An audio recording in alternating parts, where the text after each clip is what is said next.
Quel rapport y a-t-il entre l'UFC 250 qui va se dérouler ce lundi sur la pelouse de la Maison-Blanche et la guerre? Ils doivent tous les deux répondre à la même question. Que faites-vous quand votre ennemi vacille?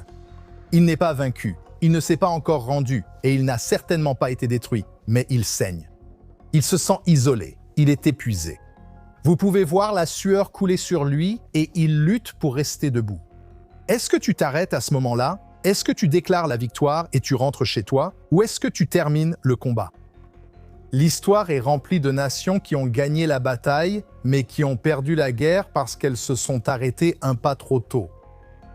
Les Romains l'ont fait à Carthage. Les Alliés l'ont fait avec l'Allemagne. Les deux fois, ils pensaient que la menace avait été neutralisée et les deux fois, ils se sont trompés.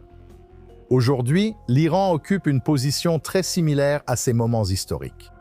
Ses groupes armés ont été anéantis et son économie est sous forte pression. Son programme de missiles balistiques a subi de sérieux revers. Et son infrastructure nucléaire a été gravement endommagée. Sa position stratégique au Moyen-Orient est plus faible qu'en décennies. Mais la question est la suivante. Si l'Iran est autorisé à sortir intact de cette période, allons-nous célébrer la paix? Programmons-nous simplement la prochaine guerre? Revenons 2200 ans en arrière. La première guerre punique entre Rome et Carthage a duré de 264 à 241 avant Jésus-Christ. Cela fait 23 ans. Ce fut l'un des plus grands conflits du monde antique. Rome a gagné. Carthage a été forcé de céder du territoire. Ils ont payé d'énormes réparations. Leur marine a été en grande partie détruite. Leur économie a été endommagée. Pour beaucoup de Romains, la menace de Carthage semblait terminée. Mais Rome a commis une erreur cruciale. Ils ont laissé Carthage survivre. Ils ont laissé sa structure de commandement intacte. Ils ont laissé sa culture militaire intacte. Et surtout, ils ont laissé son ambition intacte. Ils ont aussi laissé une génération de jeunes Carthaginois déterminés à venger leur humiliation. L'un de ces jeunes hommes était Hannibal, l'un des plus grands généraux de l'histoire militaire. Pendant que Rome célébrait la victoire, Hannibal préparait sa revanche. Pendant près de 20 ans, il a reconstruit Carthage. Il ne l'a pas fait publiquement. Il ne l'a pas fait de façon spectaculaire. Il avait de la patience. Il l'a fait de manière très méthodique, en visant le long terme. Puis vint la deuxième guerre punique. Hannibal a franchi les Alpes avec des éléphants cette fois. Il a détruit les armées romaines à la Trébie, au lac Trasimène, à Cannes. Des armées romaines entières ont disparu de la carte. Rome s'est approchée de la destruction face à Carthage plus qu'à n'importe quel autre moment de son histoire. Et la leçon historique pour les chefs militaires et les historiens, c'est que la première guerre n'a pas mis fin à la menace. Elle ne l'a que repoussée. Rome a finalement gagné parce qu'elle a retenu la leçon et qu'elle est revenue pour détruire Carthage et les a anéantis définitivement lors de la troisième guerre punique. Mais elle a payé un prix énorme parce qu'elle s'est arrêtée trop tôt la première fois. Maintenant, avançons de 2000 ans, allons en 1918. L'Allemagne perd la Première Guerre mondiale. Le Kaiser allemand est hors jeu. Son économie est complètement anéantie. L'armée est restreinte. Et maintenant, les vainqueurs arrivent avec le traité de Versailles et ils imposent d'énormes sanctions à l'Allemagne. De nombreux dirigeants pensaient que l'Allemagne était neutralisée pour des générations alors qu'elle est restée intacte. Sa base industrielle a été affaiblie, mais elle est restée. Sa base scientifique est restée. Son identité nationale est restée. Mais surtout, le sentiment d'injustice et d'humiliation de l'Allemagne est resté. Oui, il est vrai que Versailles a affaibli l'Allemagne, mais cela n'a pas transformé l'Allemagne, tout comme Rome, après la Première Guerre punique, n'a pas transformé Carthage. La Première Guerre mondiale n'a pas éliminé l'idéologie qui avait alimenté le conflit. Cela n'a fait que retarder la suite. 20 ans plus tard, comme on le sait, Adolf Hitler a émergé. L'Allemagne s'était déjà reconstruite. 20 ans plus tard, l'Allemagne s'était déjà reconstruite. Elle s'était déjà réarmée. Il s'était réorganisé et avait lancé une guerre tuant des dizaines de millions de personnes. Bien sûr, 6 millions de Juifs supplémentaires pendant l'Holocauste. Un ennemi vaincu n'est pas nécessairement un ennemi transformé. En fait, parfois la défaite crée les conditions de la revanche. Maintenant, regardons l'Iran. Pendant des années, l'Iran a construit ce que beaucoup appellent l'anneau de feu autour d'Israël, comprenant le Hamas, le Hezbollah et les milices chiites en Irak et en Syrie. Les Houthis, le djihad islamique palestinien, un vaste réseau conçu pour entourer Israël de pression et de violence. Maintenant, le 7 octobre était censé être, à leurs yeux, le début d'une nouvelle réalité régionale sans Israël. Au lieu de cela, c'est le contraire qui s'est produit. Le Hamas a été dévasté. Le Hezbollah a subi des pertes extraordinaires. Une grande partie de l'infrastructure régionale de l'Iran a été démantelée. Le régime d'Assad en Syrie n'existe plus. Les commandants et dirigeants iraniens ont été éliminés. Des installations stratégiques ont été frappées. Et une grande partie de l'infrastructure nucléaire et de missiles de l'Iran a subi des dégâts importants. En fait, l'Iran est aujourd'hui plus faible qu'il ne l'a été depuis longtemps. En réalité, c'est stupéfiant. Mais cela ne signifie pas qu'il est vaincu. Cela signifie qu'il est vulnérable. Et des ennemis vulnérables deviennent souvent des ennemis dangereux. Pendant des décennies, l'Iran a possédé une arme stratégique au-delà des missiles, le détroit d'Ormuz. Environ un cinquième de l'approvisionnement mondial en pétrole transitait traditionnellement par cette étroite voie navigable. La capacité de l'Iran à menacer Ormuz lui donnait un levier énorme. Cela servait de machine à cache géopolitique pour l'Iran. Chaque menace sur Ormuz augmentait l'anxiété mondiale. Chaque perturbation de cette voie navigable augmentait l'influence de Téhéran. Mais maintenant, cela fait environ 2 mois. Et devinez quoi? Le monde s'est en grande partie adapté. L'Arabie Saoudite a accru la capacité de l'oléoduc Est-Ouest, comme évoqué dans ce podcast. Les Émirats arabes unis ont créé des routes contournant le détroit d'Ormuz. Les marchés de l'énergie se sont diversifiés. Des corridors de transport alternatifs se sont développés.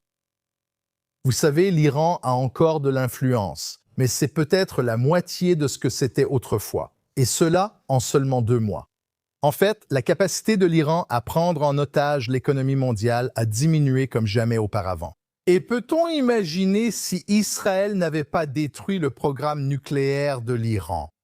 Une fois que l'Iran aurait obtenu cette bombe, quel aurait été leur levier sur le détroit d'Ormuz? Si nous nous plaignons de 7 $ le gallon, imaginez 20 $ le gallon. Qui aurait défié l'Iran alors qu'ils avaient une arme nucléaire pointée sur le détroit d'Ormuz? Je ne vois personne les défier. Mais maintenant, nous avons neutralisé une grande partie de leur programme nucléaire et le président Trump a pris le contrôle d'Ormuz, ce qui a changé l'équation stratégique.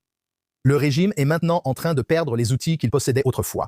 Il perd son influence, il perd sa capacité de dissuasion. Et surtout, le CGRI perd ses options. Vous savez, il y a un dicton dans la boxe. Le moment le plus dangereux pour un boxeur. Ce n'est pas quand son adversaire est le plus fort. C'est en fait quand son adversaire est blessé. Quand l'adversaire sait qu'il est en train de perdre, parce que quand l'adversaire sait qu'il est en train de perdre, il devient prêt à prendre des risques qu'il n'aurait jamais pris autrement. L'Iran aujourd'hui ressemble à un boxeur acculé aux cordes. La question est de savoir si le régime considère cela comme un revers temporaire ou comme une menace existentielle. S'il pense pouvoir survivre, l'histoire suggère qu'il se reconstruira. L'Iran va s'adapter. Il va étudier ses échecs si on le laisse survivre. Les Iraniens sont intelligents. Ils vont repenser leur armée. Ils vont améliorer leur programme de missiles. Ils vont poursuivre de nouvelles technologies. L'Iran cherchera de nouvelles alliances et il se préparera pour la prochaine étape. C'est exactement ce que Carthage a fait. C'est exactement ce que les Allemands ont fait. Et il n'y a aucune raison et probablement aucun exemple historique pour qu'ils agissent autrement. Il y a un point très important quand on parle de guerre, de géopolitique, qui est souvent négligé aux États-Unis et en Europe. Israël n'est pas simplement un autre État-nation moderne. Israël n'a pas été fondé en 1948. Israël a été fondé il y a 4000 ans. Israël est une nation autochtone ancienne qui a vécu avec des ennemis dans la même région pendant 4 millénaires. Nous avons été attaqués par les pharaons. Les Assyriens, alors l'armée la plus puissante du monde, nous ont attaqués. Par les Babyloniens en 586 avant Jésus-Christ, lorsqu'ils étaient les plus puissants à l'époque. Par les Grecs, lorsqu'ils étaient les plus puissants à l'époque. Et par les Romains, lorsqu'ils étaient les plus puissants. Plus tard, par les croisés, et finalement, les Juifs ont été attaqués par les nazis. Aujourd'hui, Israël est attaqué par des mouvements djihadistes radicaux modernes. Des empires sont apparus puis ont disparu. Le peuple juif est resté. L'État d'Israël en a tiré la leçon. Nous n'avons pas survécu parce que nous étions toujours plus forts ou plus nombreux, mais parce que nous avons tiré une leçon, et c'est une leçon que l'État d'Israël a apprise tout au long de notre histoire incroyable. Lorsqu'un ennemi est déterminé à vous détruire, vous ne survivez pas en supposant qu'il changera. Cela ne fonctionne pas. Votre survie dépend de votre capacité à faire en sorte que votre ennemi ne puisse plus mettre ses intentions à exécution. Ce n'est pas du cynisme, c'est l'expérience historique. Le peuple juif a vu trop de victoires temporaires venant d'autres pays ou de l'intérieur se transformer en catastrophes futures. Nous savons ce qui arrive quand les menaces sont repoussées, pas résolues.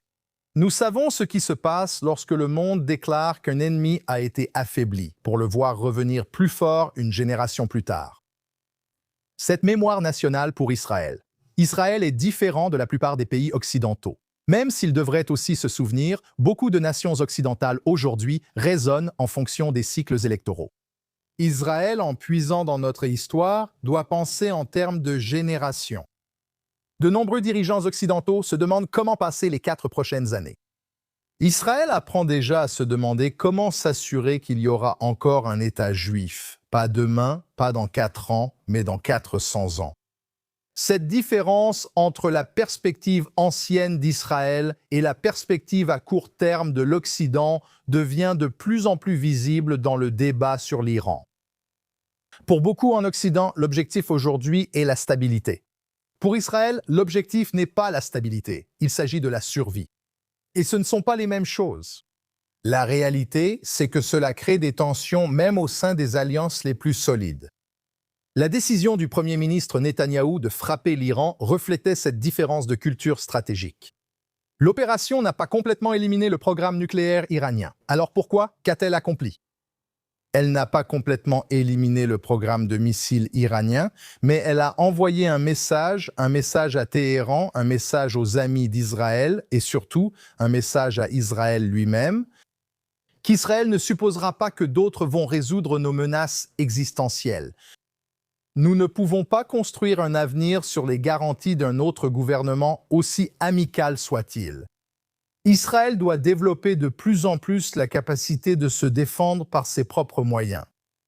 Cela est vrai depuis 1948. Et après le 7 octobre, beaucoup d'Israéliens pensent que c'est plus vrai que jamais. Les Romains croyaient Carthage fini. Les Alliés croyaient l'Allemagne finie. L'histoire a donné une leçon sévère les 2 fois. La victoire ne dépend pas des dégâts infligés à l'ennemi. La victoire se mesure à une seule chose, à savoir si l'ennemi reste capable de revenir. Aujourd'hui, l'Iran est plus faible qu'il ne l'a été depuis des décennies, et son empire régional a été durement touché. Ses outils stratégiques ont été réduits. Ses groupes par procuration ont été affaiblis. Ses programmes nucléaires et de missiles ont connu de graves revers.